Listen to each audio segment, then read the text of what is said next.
আজকে শেয়ার করব লাঞ্চে কী ছিল আর কিভাবে আমি রান্না করলাম। কড়াইতে সর্ষের তেল দিয়ে কুচনো উচ্ছে আলুটাকে দিয়ে নুন হলুদ দিয়ে লাল লাল করে উচ্ছেটাকে ভেজে নিয়েছি। উচ্ছে আলু একদম রেডি। তেল বেশি হয়েছে, খুন্তির সাহায্যে তেলটাকে ছেঁকে নিয়েছি।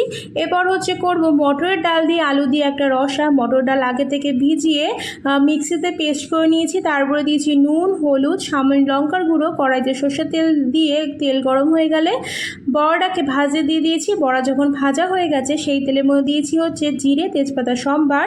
তারপরে দিয়ে দিয়েছি কেটে রাখা আলুটা। সামান্য নুন হলুদ দিয়ে আলুটাকে লাল লাল করে ভাজে দিয়ে দিয়েছি। সেই ফাঁকে একটুখানি আদা গ্রেট করে দিয়েছি হলুদ নুন জিরে গুঁড়ো একটু লঙ্কার গুঁড়ো সামান্য একটু হিং জল দিয়ে একটা মশলা বাটিতে করে রাখলাম।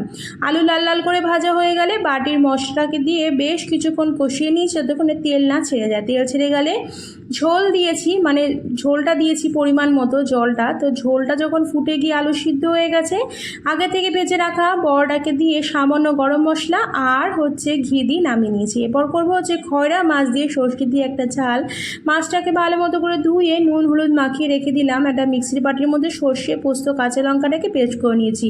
কড়াইতে সর্ষের তেল দিয়ে হালকা করে মাছটাকে ভেজে তুলে রাখলাম। সেই তেলের মধ্যে দিয়েছি সামান্য একটু জলটা যখন ভালো মতো করে ফুটছে দিয়েছি নুন হলুদ আর চেরা কাঁচা লঙ্কা।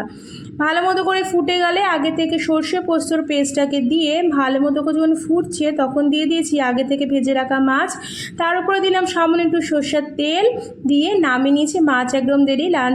আজকের লাঞ্চে ছিল গরম গরম বাটি চাপা ভাত। ফার্স্টেই ছিল উচ্ছে আলু ভাজা, করেছিলাম বড়া আলু দিয়ে রসা, ছিল খয়রা মাছের সর্ষে পোস্ত দিয়ে একটা ঝোল, আর ছিল শাশুড়ি মায়ের হাতের আমের আচার, আর ছিল লেবু লঙ্কার এক গ্লাস জল। কেমন লাগলো আজকে লাঞ্চ সালা সাজানো আইডিয়া অবশ্যই জানিও। সবাই খুব ভালো থেকো, ধন্যবাদ।